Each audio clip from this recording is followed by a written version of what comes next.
Halo, saya Dr. Leo. Selamat datang di channel Malpractice Makes Perfect, channel tentang ilmu hitam dunia kedokteran.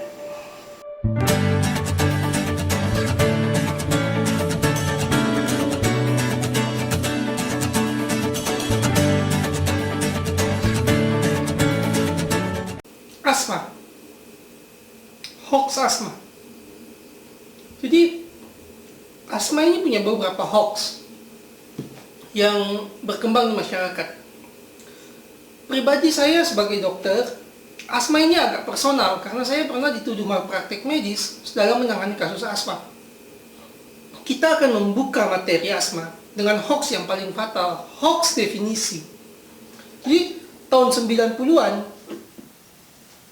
banyak yang percaya bahwa asma ini adalah suatu penyakit yang bisa pulih sempurna ketika diobati dan dapat memburuk sewaktu-waktu.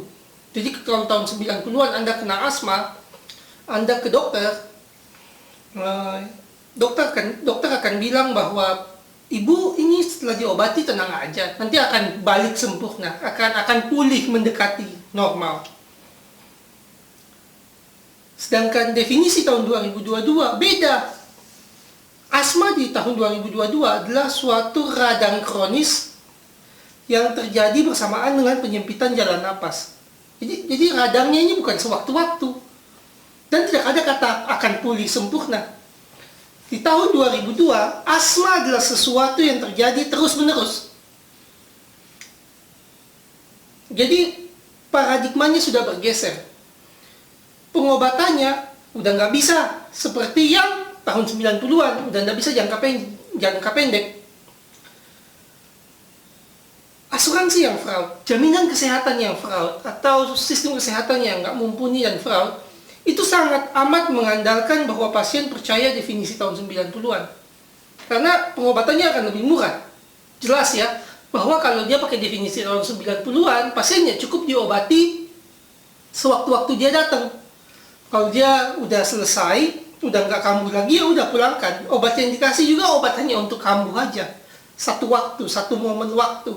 Sedangkan kalau kita pakai definisi tahun 2022 sebagai radang paru kronis, obat yang dipakai harus jangka panjang, pengobatan harus terus-menerus.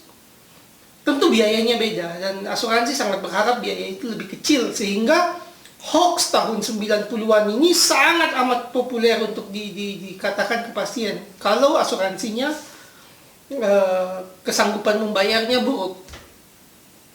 Ya, penting untuk mengetahui ini bahwa definisi tahun 90-an ini sudah hoax. Asma tidak terjadi sewaktu-waktu. Asma itu terjadi terus-menerus.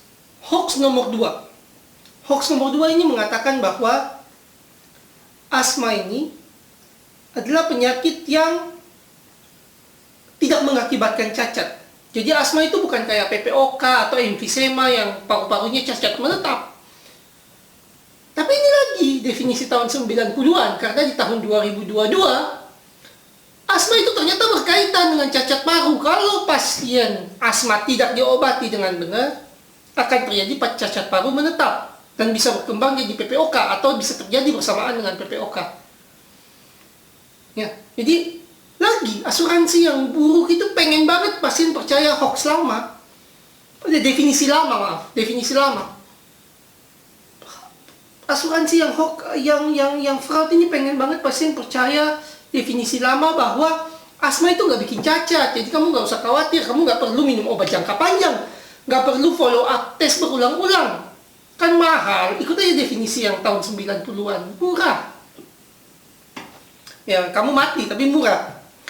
Jadi ya, kesimpulannya sederhana sih sebenarnya. Definisi tahun 2022, asma merupakan sesuatu yang bisa mengakibatkan cacat. Jadi kesalahan pengobatan asma punya risiko kerugian pasien yang tidak abstrak.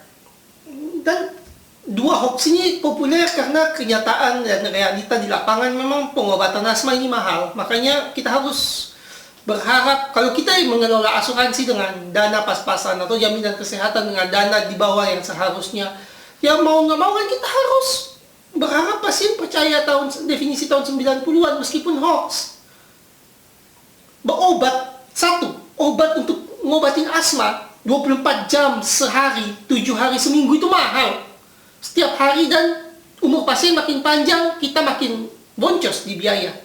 2, pengobatan asma ini mahal karena pasien akan kehilangan banyak jam kerja. Kalau dia menyadari bahwa asmanya sedang kambuh, dia menyadari pengobatannya salah dan asmanya kambuh, atau dia memang sedang kambuh, maksudnya gini, maksudnya kualitas nafasnya sedang memburuk, dia nggak akan masuk kerja. Dia akan kehilangan insentif, potong gaji mungkin, PHK mungkin. Karena penderita asma ini banyaknya adalah usia produktif. Orang yang sedang mengejar karir, orang yang sedang mengejar pendapatan tambahan. Dan menjadi mahal kalau dia harus masuk ke rumah sakit atau dirawat karena asma, apalagi karena pengobatan yang salah. Ini, jadi kalau saya sebagai dokter memberikan pasien yang sedang ngebet-ngebet pengen naik pangkat obat yang salah, dan akhirnya dia harus banyak cuti sampai kehilangan kesempatan naik pangkat, kan salah saya juga. Kerugiannya kan tidak abstrak sebenarnya. Jadi itu pengobatan asma itu mahal, nggak bisa salah. Mahal karena pasien yang bayar konsekuensinya. Nomor 3, asma itu mahal karena dia berkaitan langsung dengan lingkungan. Jadi contohnya pasien tinggal di lingkungan yang berdebu atau penuh dengan serbuk-serbuk kayu, atau lingkungan kerja yang penuh zat kimia yang terhirup. Kan kita nggak mungkin bilang pasien berhenti kerja. Kita kan nggak mungkin bilang pasien relokasi. Kita kan nggak mungkin beliin pasien rumah. Akibatnya apa? Pasien akan terus datang ke kita dengan asma yang semakin buruk dan semakin buruk. Meskipun pengobatannya benar, apalagi pengobatannya salah ya. Bahkan dengan pengobatan yang benar, biayanya akan sangat mahal untuk mencegah asma itu kambuh. Jadi 2 hoax ini yang di atas sangat dipelihara oleh jaminan kesehatan atau asuransi supaya tanggungan coverage-nya rendah. Karena kalau hoax ini sampai ditinggalkan oleh masyarakat, obat lebih mahal, yang asma hidup lebih lama, mereka bayar lebih habis. Apalagi kalau masuk politik dan masalah lingkungan ini jadi isu. Semua dirugikan. Nah, kan secara pola pikir asuransi ya lebih baik masyarakat percaya dengan hoax yang lama, kita bayar murah, mereka mati di rumah. Hoax nomor 3, asma dapat dideteksi tanpa pemeriksaan tambahan. Nah, saya bawakan video ini dalam konteks poliklinik, dalam konteks rawat jalan, bukan konteks emergensi. Artinya apa? Konteks emergensi tidak bisa diaplikasikan di rawat jalan. Benar, di emergensi, dokter lihat mengi, dokter lihat sesak, kita bisa bilang asma. Tutup kasus, langsung diobati, kemudian nanti di poliklinik dievaluasi lagi, kan bahasanya gitu. Salah? Enggak. Tapi bukan itu yang saya bicarakan, bukan kasusnya ini. Bukan kasus emergensi. Sekarang bukan pasien sesak berat mendekati kematian, datang dok tolong saya, bukan. Pasien rasa nggak enak di dada, sesak-sesak, mungkin asma, datang ke poliklinik, dok saya asma apa bukan. Itu konteksnya. Salah untuk bilang dia asma kalau nggak ada spirometri. Nah, spirometri ini adalah pemeriksaan untuk mengevaluasi kemampuan paru, fungsi paru. Tanpa spirometri, kita tidak bisa membedakan antara asma dan yang bukan asma. Gitu. Tanpa spirometri, kita tidak mungkin melakukan evaluasi pengobatan. Kita mulai dari nomor 1. Bagi pasien yang sudah terlanjur, umpamanya masuk UGD karena asma, kemudian dikasih obat asma. Kalau dia tidak punya spirometri, nggak punya hasil spirometri, dokter di rawat jalan, di poliklinik, tidak bisa tahu pengobatannya sukses atau tidak. Tidak bisa tahu apakah cacat fungsi parunya semakin memburuk atau semakin membaik setelah pengobatan. Spirometri adalah alat untuk mengevaluasi ini. Pengobatan saya sukses gak? Nah, asuransi itu kan nggak suka sebenarnya dokter nanya kayak gitu. Pasiennya butuh informasi ini. Semua pasien butuh informasi pengobatan saya sukses atau gagal. Dalam konteks kasus asma rawat jalan, Kita hanya bisa menjawab pertanyaan tersebut kalau kita melakukan spirometri di awal pasien datang. Jadi kita punya baseline-nya, kita punya patokan. Oh, Bapak datang tanggal sekian, hasil spirometri seperti ini. Bapak datang selanjutnya, hasil spirometri seperti ini. Jadi salah untuk menangani asma tanpa spirometri, karena itu kita menangani asma dengan buta. Nomor dua. Ini lebih fatal daripada hanya tidak bisa mengevaluasi asma. Salah satu fungsi utama spirometri adalah membedakan antara asma dan PPOK. Nah, PPOK apa, Dok? Oke. Supaya gampang, saya akan bilang juga PPOK itu ya bukan asma gitu lah. Ini asma atau bukan asma? Apa sih terjadi kalau pasien asma dibilang bukan asma? Salah obat, mati. Mati beneran, karena dia obat yang salah ini akan meningkatkan risiko kematian. Apa sih yang terjadi kalau pasien bukan asma dibilang asma? Sama. Salah obat, mati. Nggak boleh ketukar. Kalau dia asma harus dibilang asma, bukan asma harus dibilang bukan asma. Dan cara membedakannya spirometri. Gitu. Masalahnya udah nggak bisa pakai klinis karena asma dan PPOK yang bukan asma ini gejalanya sama, foto ronsennya sama. Membedakannya gimana? Ya spirometri gitu. Yang bukan asma ini namanya PPOK.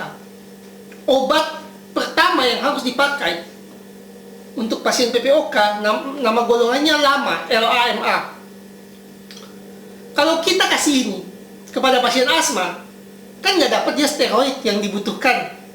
Radangnya terus berlangsung, resiko sakit jantungnya meningkat, mati. Obat asma itu namanya steroid inhalasi. Nah, seumpamanya kita nggak pakai spirometri, terus kita bilang yang bukan asma, PPOK, kita bilang pasien PPOK, kamu asma, ini pakai steroid inhalasi. Kamu kasih steroid inhalasi ke pasien PPOK, apa yang terjadi? Yang terjadi adalah pasien PPOK ini akan lebih mudah mengalami infeksi paru, terus tiba-tiba dia infeksi paru, demam, meninggal. Ya, jadi membedakan asma dan PPOK ini krusial. Udah nggak melihat layanan primer, layanan tersier, sekunder, enggak. Pasien kan sebenarnya nggak peduli, itu nggak relevan dengan kesehatan pasien. Fasilitasnya ada nggak? Obatnya ada nggak? Itu aja yang pasien perlu tahu. Istilah layanan primer, sekunder, tersier itu istilah sistem kesehatan. Pasien nggak perlu tahu. Pasien perlu tahu tes yang saya perlukan ada apa enggak, obatnya ada apa enggak. Di sistem pembiayaan nggak pengen pasien tahu itu kan. Kalau pasien tahu apa yang dia butuhkan, pembiayaan ada, pembiayaan nggak bisa dikontrol dari layanan primer. Tapi ya saya kasih tahu lagi, kalau nggak ada spirometri, risiko pasien mati tinggi. Asuransinya harus tahu ini dan pasien harus tahu ini gitu. Sesat nggak ada spirometri itu berbahaya. Jadi kesimpulannya sederhana, deteksi asma ini nggak bisa setengah-setengah. Dari definisi, akibat kecacatan, dan deteksi dengan spirometri itu sudah vital, nggak bisa ditawar. Tapi kan nggak cocok kalau asuransinya udah fraud, deteksi aja dia biarkan salah, masa dia nggak racunin pasien. Jadi kita akan lanjut ke video selanjutnya, seni meracuni pasien asma. Terima kasih telah menonton video Malpractice Makes Perfect.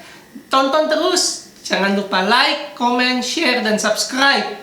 Saya berharap video ini tidak putus informasinya hanya di Anda, tapi Anda bisa terus membagikan video-video saya.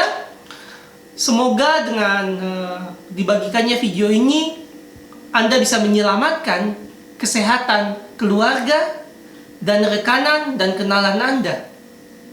Sekali lagi, terima kasih.